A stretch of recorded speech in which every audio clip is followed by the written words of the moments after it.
Good afternoon and welcome back to Visual Perception. We have a very talented guest today, the famous photographer Jeff Wall. Welcome, Jeff Wall. Do you consider photographs to be purely functional? Photography always claims, or has traditionally claimed, to represent something actual, and many people have questioned whether it ever shows us the truth. And so I thought at the very beginning that all my different directions would all be connected by means of working with that claim, working with that truth claim, but never in the same way. The extremely artificial pictures that would make no claim to truth. I had straight photography, like landscapes, that would make the very traditional claim that they were as truthful as any other photographs in the history of photography. And then in the middle also were what I consider my purely cinematographic pictures, in which more or less truthful performances could be recorded, like in a good film. So we've seen performers in your photographs. Why do you use them?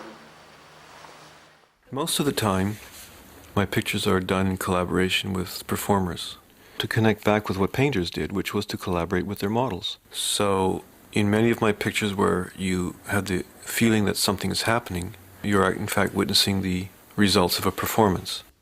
My view is that it's more interesting to look at the picture as a representation than to look at the event as an event. A journalist is interested in conveying the event to the viewer or reader. The artist is interested in conveying the representation of the event to the viewer. So the coming of the digital age, in your opinion, did it have a certain effect on your photography?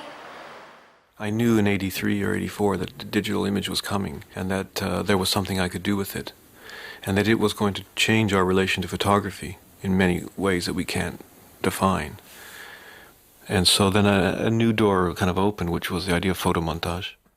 So you consider that artificial light, in a way, is replacing natural light. Not saying that this is bad, but you wish for a clear line to be established between the two, so that we can never confuse one for the other. So let's see a reportage made by the students representing and imitating your work.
Question is, what do you think of our student representation on your work?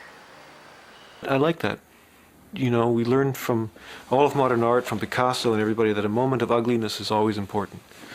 So I've learned to like all these material limitations. We need them. A word for our viewers, thank you for watching, and we'll see you back tomorrow at 2.